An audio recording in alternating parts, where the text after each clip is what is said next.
സൂര്യയുടെ ഏറ്റവും പുതിയതായിട്ട് റിലീസാകാൻ പോകുന്ന കറുപ്പ് സിനിമയെ പറ്റി സംസാരിക്കാനായിട്ട് വന്നിട്ടുള്ളത്. തുടങ്ങാം.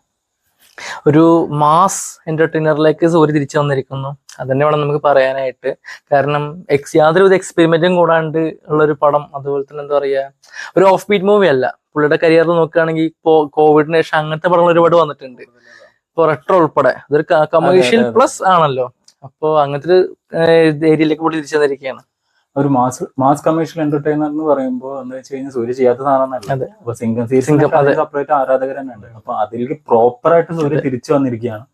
സിനിമയിൽ സൂര്യയുടെ ഒപ്പം തന്നെ തൃഷ, ഇന്ദ്രൻസ്, സിനിമയുടെ ഡയറക്ടർ RJ ബാലാജി, സ്വാസിക, നട്രാജ് സുബ്രഹ്മണ്യം, അനഘ, ശിവദ, അങ്ങനെ ഒരുപാട് പേരുണ്ട് സിനിമയിൽ. വലിയ കാസ്റ്റാണ്. RJ ബാലാജിയാണ് സിനിമയുടെ സംവിധായകൻ. പുള്ളിയുടെ 4ാമത്തെ സിനിമയാണിത്. ഇപ്പൊ ഇതിനു മുമ്പ് വന്ന പടങ്ങൾ നോക്കുമ്പോൾ LKG, മൂക്കുത്തിയമ്മൻ, വീട്ടിൽ വിശേഷം എന്നുള്ളായിരുന്നു. പക്ഷെ ഈ സിനിമയുടെ പ്രത്യേകത എന്ന് വെച്ച് കഴിഞ്ഞാൽ ഇത് പുള്ളി ആദ്യമായിട്ട് ഒറ്റയ്ക്ക് എടുക്കുന്ന ഫിലിമാണ്. ഇതിനു മുമ്പത്തെ എല്ലാ സിനിമകളും നോക്കുകയാണെങ്കിൽ N. സരവണൻ പറഞ്ഞിട്ട് പുള്ളിക്ക് ഒരു കോ ഡയറക്ടർ ഉണ്ടായിരുന്നു. കറുപ്പാണ് പുള്ളി ആദ്യമായിട്ട് ചെയ്യുന്ന പടം. അതുപോലെ തന്നെ ഇത്രയും വലിയൊരു സ്റ്റാറിനെ വെച്ചിട്ട് പുള്ളി ആദ്യമായിട്ടാണ് സിനിമ ചെയ്യുന്നത്. പക്ഷെ അതിന്റെ ഇഷ്യൂസ് ഒന്നും നമുക്ക് ഇതുവരെ കണ്ട ഫുട്ടേജസിലൊന്നും കണ്ടിട്ടില്ല. അപ്പൊ എന്തായാലും പുള്ളിനെ സംബന്ധിച്ചിടത്തോളം ഇത് പുള്ളിക്ക് പ്രൂവ് ചെയ്യാനുള്ള സിനിമയാണ്. കാരണം ഈ സിനിമ നന്നായാൽ മാത്രമേ പുള്ളിക്ക് ഇനി നല്ല പടങ്ങൾ കിട്ടുള്ളൂ.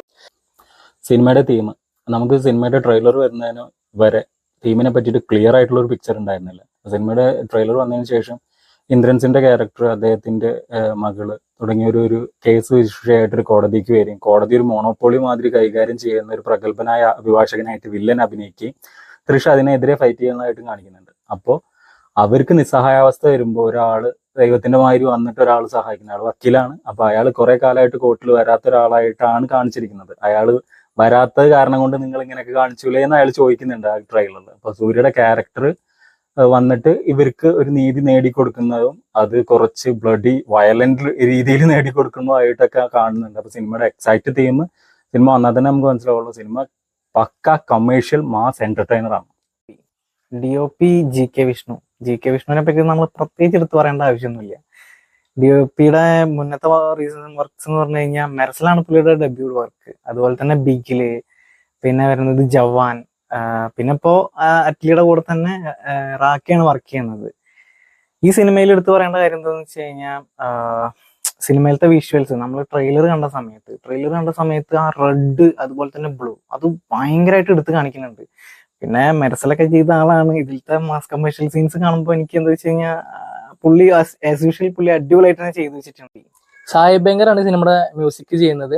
ഇപ്പൊ നമ്മൾ ഈ സിനിമയുടെ അനൗൺസ്മെന്റ് നടത്തിയ സമയത്ത് ഇത് ആരാന്ന് പോലും അറിയാത്ത ആൾക്കാരുണ്ടായിരുന്നു. അപ്പൊ നമ്മൾ ആ സമയത്ത് അനിരുദ്ധിന്റെ ടീമിൽ വർക്ക് ചെയ്തിട്ടുണ്ട്, റഹ്മാന്റെ ടീമിൽ വർക്ക് ചെയ്തിട്ടുണ്ട് നമ്മൾ പറഞ്ഞിട്ടുണ്ടായിരുന്നു. പക്ഷെ ഇപ്പൊ പുള്ളിനെ നോക്കുമ്പോൾ പുള്ളിക്ക് പുള്ളിയുടേതായിട്ടുള്ള ബ്രാൻഡ് ഉണ്ട്. അത് സാഹിബ് ബെങ്കർ എന്ന് പറഞ്ഞു കഴിഞ്ഞാൽ അത് ആരാന്ന് നമുക്ക് അറിയുന്ന ഒരു രീതിക്ക് പുള്ളിയുടെ സിനിമയത്തെ വർക്കുകളാണ് ശരി, അതുപോലെ തന്നെ ആൽബം വർക്ക്സ് ആണ് ശരി, പുള്ളി അത്രയൊക്കെ ഫേമസ് ആയിട്ടുണ്ട്. അപ്പൊ ഇതിനു മുമ്പ് പുള്ളി ചെയ്ത പടങ്ങൾ നോക്കുകയാണെങ്കിൽ ബൾട്ടി, ഡ്യൂഡൊക്കെയാണ് ചെയ്തിട്ടുള്ളത്. പിന്നെ ഇപ്പൊ കറുപ്പാണ് പുള്ളിയുടെ ഇപ്പൊ റീസെന്റ് വരാൻ വന്ന സിനിമ. അപ്പൊ അതിനുശേഷം ഇനി പുള്ളിക്ക് വലിയ സിനിമകളുണ്ട്. ഇപ്പൊ ബെൻസ്, റാക്ക തുടങ്ങിയ ഒരുപാട് സിനിമകളുണ്ട്.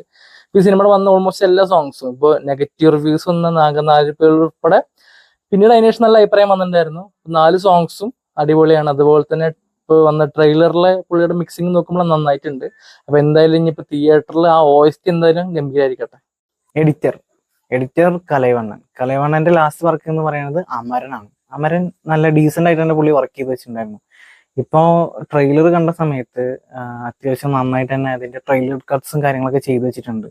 പുള്ളി അതിനുശേഷം വേറെ വർക്കൊന്നും എടുത്തിട്ടില്ല. പുള്ളി കറുപ്പനെയാണ് എടുത്ത് ചെയ്തിട്ടുള്ളത്. കറുപ്പിനെ സംബന്ധിച്ചിടത്തോളം ടെക്നീഷ്യൻസിന്റെ സൈഡ് നോക്കിക്കഴിഞ്ഞാൽ ആ പിക്ക് തന്നെ വളരെ രസകരമാണ്. നല്ല ആൾക്കാരെ നോക്കിയിട്ട് തന്നെ അവര് പിക്ക് ചെയ്തിട്ടുണ്ട്.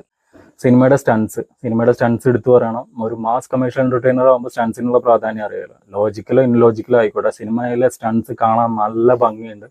സിനിമയുടെ ട്രെയിലർ കട്ട്സിൽ ഒരു നൈറ്റ് വിഷ്വലിൽ എടുത്തിരിക്കുന്ന ഒരു സ്റ്റണ്ടിന്റെ കാര്യവും അതേപോലെ തന്നെ ഒരു കോർട്ടിന് പുറത്ത് വെച്ചിട്ടുള്ള ഒരു സ്റ്റണ്ട് സീക്വൻസിന് കാണിക്കുന്നത്. GK വിഷ്ണുവിന്റെ വിഷ്വൽസിൽ ആ നൈറ്റ് ഫൈറ്റ്സിന്റെ ഒക്കെ പ്രാധാന്യം ഭയങ്കര രസമാണ്. അപ്പൊ സിനിമയുടെ 2 ഫൈറ്റ് മാസ്റ്റേഴ്സ് എന്ന് പറഞ്ഞ ഒന്ന് വിക്രമോറും ഒന്ന് അൻപറി മാസ്റ്റേഴ്സ് ആണ്. വിക്രമോറ് മുമ്പേ കാന്താര 1, KGF 1 വർക്ക് ചെയ്ത ആളാണ്. അൻപറി മാസ്റ്റേഴ്സ് പിന്നെ പറയണ്ടല്ലോ, സലാർ മുതൽ വിക്രം മുതൽ അങ്ങനെ ലോകേഷിന്റെ സിനിമ നോക്കുകയാണെന്നുണ്ടെങ്കിൽ ഇപ്പോൾ നിരനിൽക്കുന്ന വലിയ ഡയറക്ടേഴ്സ് ആണ് സ്റ്റൺസിന്റെ. സിനിമയുടെ പ്രൊഡക്ഷൻ ഡിസൈനെ പറ്റി പറയുമ്പോൾ നമുക്ക് കുറച്ച് അഭിമാനമുണ്ട്. കാരണം മലയാളിയായിട്ടുള്ള അരുൺ വെഞ്ഞാറുമുണ്ടാണ് അതിന്റെ ചെയ്തിരിക്കുന്നത്. മുമ്പ് ഇവരെ മുമ്പത്തെ വർക്ക് മാവീരൻ, അതേപോലെ തന്നെ മദ്രാസി, ഇത് രണ്ടും കണ്ട ആൾക്കാർക്ക് അറിയാം എത്ര വലിയ പ്രൊഡക്ഷൻ ഡിസൈൻ ആയിരുന്നു ആ സിനിമയ്ക്ക് ചെയ്തു വെച്ചിട്ടുണ്ടായിരുന്നാണ്. രണ്ട് ശിവകാർത്തികേയന്റെ സിനിമകളാണ്, അതൊരു കോയിൻസിഡൻസ് ആണ്. പക്ഷെ ഈ സിനിമയുടെ വർക്ക് കാണുമ്പോൾ, സിനിമയുടെ സോങ് സീക്വൻസിനാവട്ടെ, സിനിമയുടെ ഫൈറ്റ് സീക്വൻസിനാവട്ടെ, നമ്മൾ എടുത്തു വെച്ചിരുന്ന ഗ്രാൻഡ്യർ ആയിട്ടുള്ള സെറ്റുകൾ നമുക്ക് സിനിമയിൽ കാണാൻ പറ്റുന്നുണ്ട്. അപ്പൊ സിനിമ റിലീസാകാൻ പോകണം, എന്തൊക്കെയാണ് എക്സ്പെക്ടേഷൻസ്?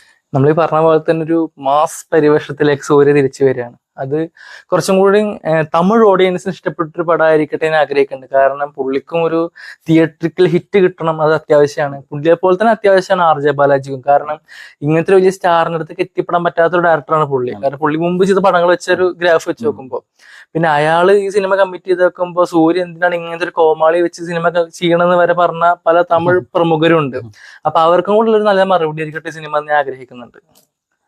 എന്നെ സംബന്ധിച്ചിടത്തോളം എനിക്കിത് ആർ ജെ ബാലാജിയുടെ ഒരു ഡെബ്യൂട്ട് ഫിലിമാണ്. കാരണം പുള്ളിയുടെ മുന്നത്തെ സിനിമകൾ എനിക്ക് ഇഷ്ടമുള്ള സിനിമകളാണ്.